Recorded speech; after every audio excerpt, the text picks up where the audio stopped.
Thunder Gaming presents Thunder Smash 2. 8 of the best players in the world. Team Liquid, the Buzz.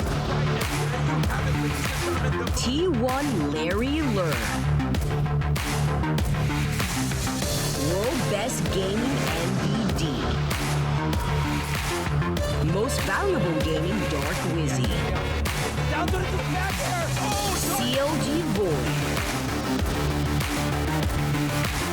Most Valuable Gaming Salem. Demise GG Nico. And Panda Global Eason. 8 players.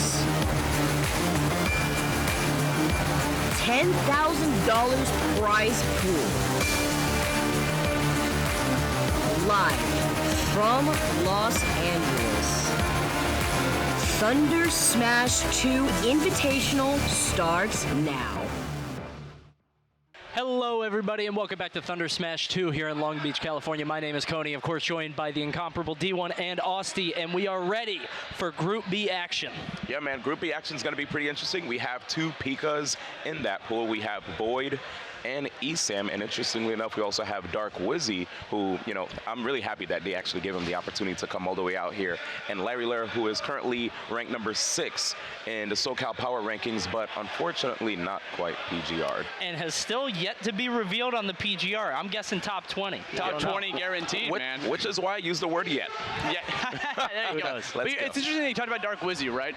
Because having a Mario like actually come into one of these big tournaments, we haven't really seen that much Mario representation in this game yet. Yeah, sure, there's Anti. We've seen him play a little bit. Prodigy as well. Yes, we've seen a little bit more Mario's coming up. But like Dark Wizzy, I feel like has been the one that's starting to climb. You know, he just recently got onto the PGR.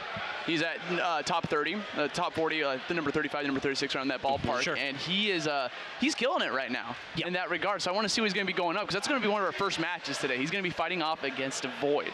Yeah, I definitely feel like both of the pools have sort of a dark horse in that group. Obviously, for Group A, it was Nico, who really showed up today. I mean, 3 people getting 5-4. He beat the Buzz. Yeah, very impressive stuff by him. The only person that kind of underperformed was Salem, but we know how Salem does. We're sure he'll be fine. Going Marth. But in this other pool, we have Dark Wizzy, who I really think is going to cause some damage. I'm interested to see how he does against Esam, because Esam, again, historically has had a bit of a Mario problem, you know? Yes, this is true. Looking back at Wii U, there were definitely some players who used Mario at such a high level that made it difficult for Esam to get inside. Even though Mario is known for not having the most amount of range, still, like, Pikachu also doesn't really have the longest arms either. Yeah, super stubby. So, guys, let's go over the round-robin rules really quick. So we got 2 groups of 4 players. Obviously, we just saw Group A, so we're going to switch over to Group B. Each player is going to play each other in 3 games. It's not quite best of 3, because they're going to play 3 games no matter what. After each player has completed their group, the best win-loss records are determined. All players proceed to a top 8 bracket. The top 2 players of the group proceed to winner's bracket. Bottom 2 go to losers. At the result of a tie, you count head-to-head. So I couldn't tell you what happened in the last group, because there were so many 5-4s. I'm sure it went down to head-to-head. I think MVD was guaranteed first seed, if I'm not mistaken. I could be wrong. Whatever. Check Smash. It's weird that they have seedings in like a round-robin format, but it's because it's like the order. Wait, did he say check Smash GG? Is it updated there? Because I know, from what I heard, I think they're doing things on paper because they have an interesting format that makes it difficult for you to put like 2-1, so 3-0. That's what I heard, but Korean's actually in the back right now trying to like update the brackets. So if you guys see it update, that's because Korean's putting in some hard work somewhere in the back room. So shouts to him. What a legend. What a legend, dude. Yeah, big shout outs there. So we got some matches coming up for you guys very shortly. One of the more interesting things about this group too is, of course, Void. All eyes have been on Void ever since the Pichu nerfs. He's played a couple different characters. We've seen him play Sheik for a little bit. I talked to him. I was like, you know, we're going to see a Sheik? He's like, nah, I don't really think so. So not at all. We've got a Pikachu. He said Peach is also in the back pocket just in case he fights Esam. He's got that up his sleeve. I'll say one thing about Void right now going into this pool. I got a chance to sit next to him, and while Austin and I were speaking to him, he made mention that he's going to be employing a lot of different characters in this pool. Again, just like you said, going back to the fact that Pichu did get a lot of changes. Pichu's still an amazing, strong character in his eyes, but there's a lot more risk with putting your chips on that character. So because of this, you know, if he's going to be facing off against certain characters that were able to KO him early already, the risk is higher now if he's playing Pichu. Pichu. So because of this, we've been seeing him actually use more Pikachu recently. And when it comes to this particular matchup, though, I think we might actually see the Wolf. Yeah, said he's been working on Wolf for a while. Also Roy. I mean, like, he has way too many characters in his back pocket. He was saying he had like 7. And he mentioned that like he's not actually going through a character crisis, is what he told me. He actually told me he just likes playing a lot of characters. He doesn't want to settle on just one. And that's literally, I'm the same way when it comes to playing the game. You know, a lot of people, once they hear that, they're like, wait, you play the game? Yeah, I just play Crown, dude. I just want, give me my up B. Yeah, that's all I need. I'm very interested to see who's going to pick here, because obviously if he does pick Pikachu, if he picks Pichu, those characters can be a little bit less effective against a character like Mario. And Dark Wizzy, with so much experience, just a Mario sort of extraordinaire, has been playing the character for so long, stuck with the character, as you said, whereas a lot of people have sort of dropped him or moved on to greener pastures. Now, these guys have actually played before. They fought at a Smash and Splash 5. Void ended up getting the set against Dark Wizzy, so he's probably going to be feeling a little bit more confident in that matchup because of that. Smash and Splash was so recent. That was a month or 2 ago. Yeah. So, you know, when you have like a recent win like that. But now, here we go. We got Wolf coming out, fighting off against Wizzy, starting off on Pokemon Stadium 2. Let's jump right into it. Yeah, makes perfect sense. You know, Void said back in Smash 4 Wii U, he did use Sheik. I mean, like, then again, he liked using Sheik against Mario, basically what I meant to say there. Sure. So, looking at Wolf, understanding that he could try to see if he can, you know, use his aerial mobility to the best of his ability to try to outspace Mario, see if he can mix him up, coming in from different angles, landing from behind when the time is right. You know, like there's setups like cross-up fair into back throw when he's at KO %. But right now, Dark Wizzy's looking really good in this matchup. So far, Void having a bit of a tough time trying to recover. Yeah, I think that Wizzy is going to be very well suited for this. Obviously going to really juggle Wolf when he's low to the ground. Just get those free, really, Mario combos to 70-80%. Wizzy doing such an excellent job keeping Void in a bad situation. Oh my. Excellent coverage. I wanted to call it a read. Wasn't really a read. He just kind of covered him all the way. I can't believe he was ready for the roll like that. That was insane. It looked so, yeah, you know so what? Fast. That was a plan. Yes, that entire trap was set up because he threw out the fireballs as well to force out the double jump from Void, so he could like put them into that situation. It's just a good, amazing start from Wizzy. And he's been in the lab practicing a lot for these matchups because he knows he's going to be fighting against Wolf. And not only just Larry Lurr, Void, like he's got so many to deal with. So, you know, he's been practicing. He's also got to be aware of that flood. That flood can be devastating for Wolf's recovery. Yeah, and you saw how that flood actually slowed down Void a little bit. He was moving a lot. Then the moment he got hit with the flood, it kind of like slowed down his momentum and made Void think, you know? It's a little jarring, especially like you were saying, using that Wolf aerial mobility. It can work just as bad against you if he hits you with the flood and you're not ready for it. We're going to see the back throw there, 102%. He tries to use the flood, but I think Void isn't really going to get caught off too much by that just because, you know, he was going to recover so patiently. Got another kill.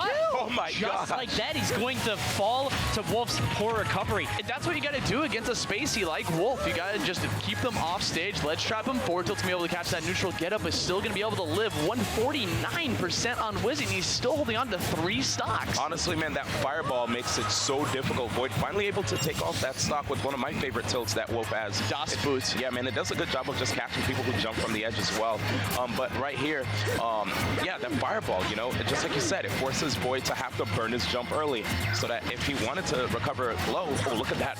Void not having quite enough confidence too, not reacting appropriately to the fair connecting at such a low %. He could have gotten a chain. Yeah, and that's a spot where he actually missed 2 techs there. The first time he rolled in, the second time he rolled out. But we're seeing Void sort of uncharacteristically sort of sleepy, I think, in terms of reacting to those situations.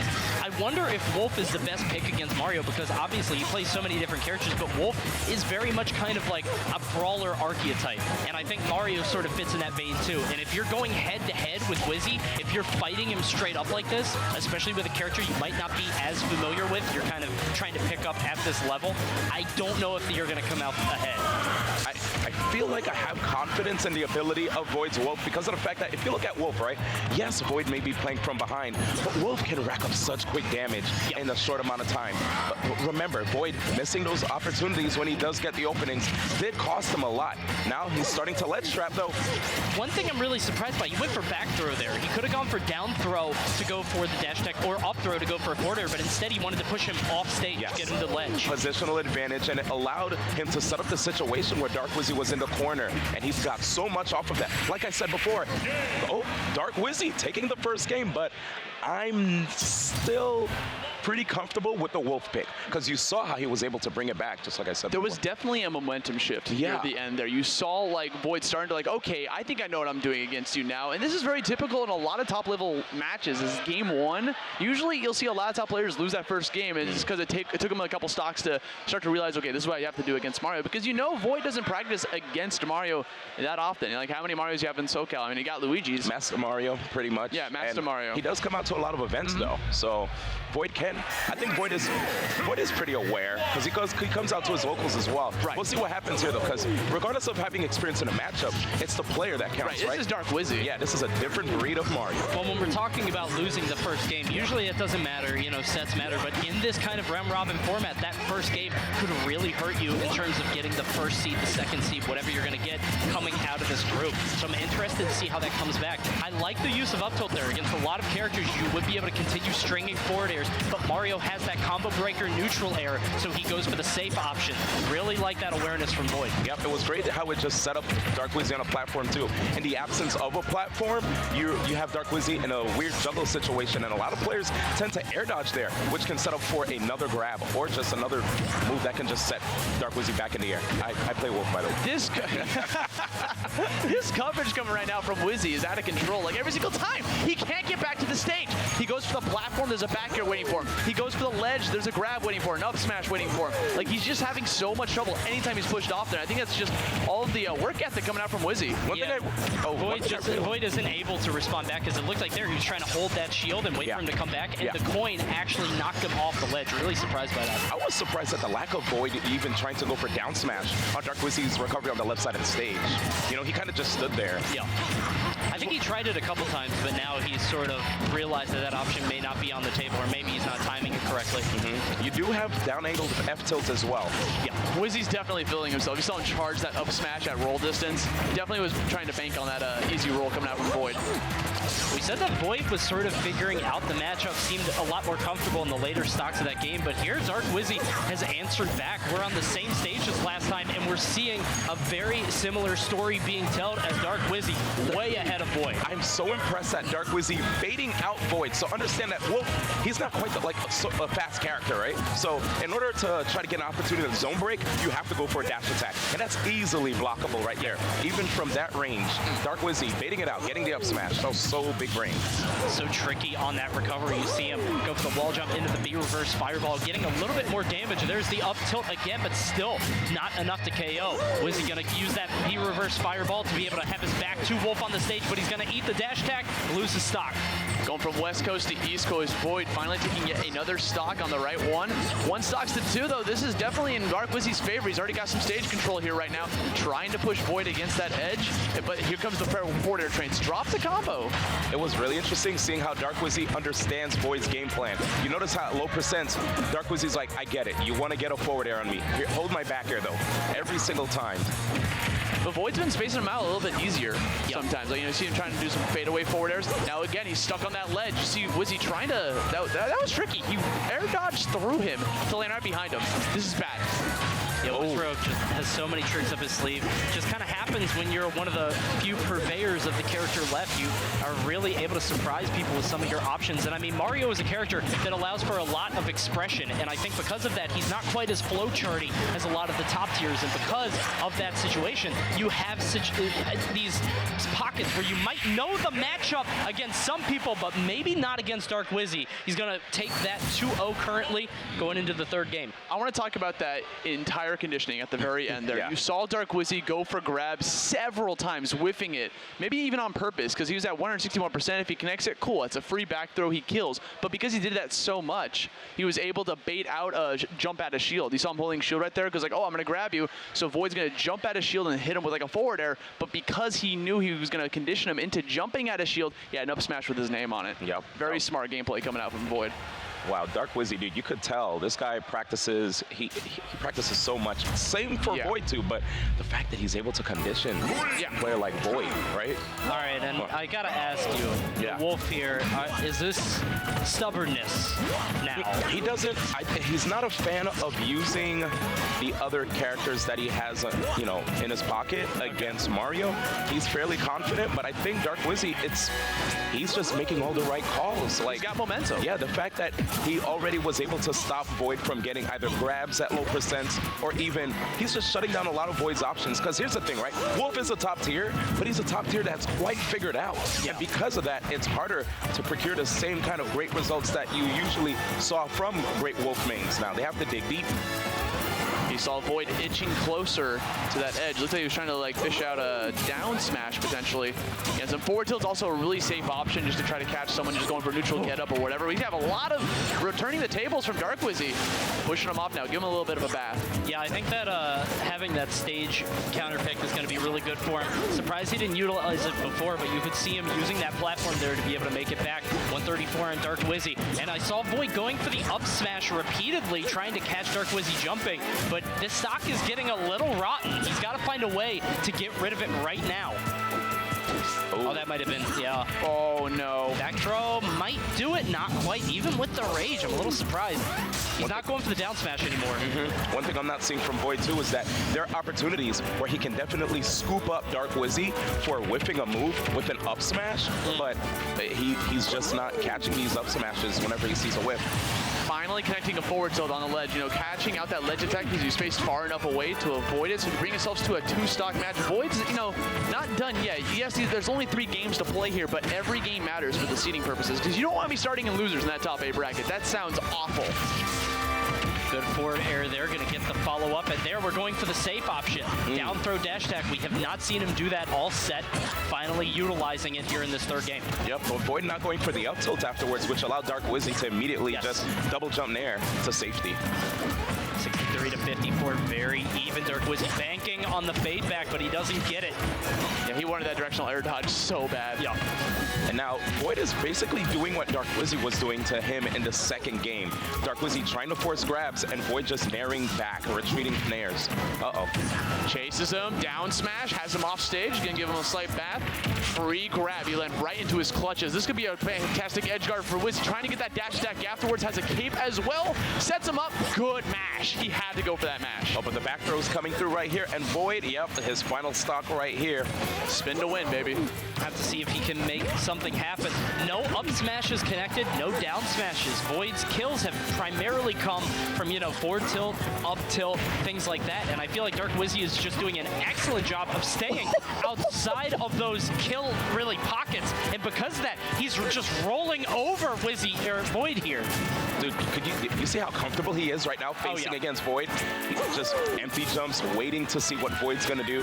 Oh my God, he wanted it so bad. He's just standing there. He's just standing there. Reaction time from Wizzy to be able to wait for that dash grab. Hit. Oh yeah, excellent trump there, popping up. He gets him with the back air, but it's not gonna be enough. Void again wisely holding onto his recovery, but maybe a little bit too long. Dark Wizzy wins the set 3-0. You end it with a fireball, man. You get that snipe at the end, deny him stage coverage. I just felt like that was it was just another day in clock in, clock out, man. That's what it felt like for Wizzy. This edge guarding was out of control against Wolf. Dude, that kid came through with a very strong flow chart. Like that game plan, it was well thought out. It looks like, you know, I remember looking at some of the videos back at the MVG house, seeing how certain players played, you know, Wolf and all sorts of other characters. Mutaking, actually. Yeah. Mutaking had a Wolf, a pretty defensive one at that.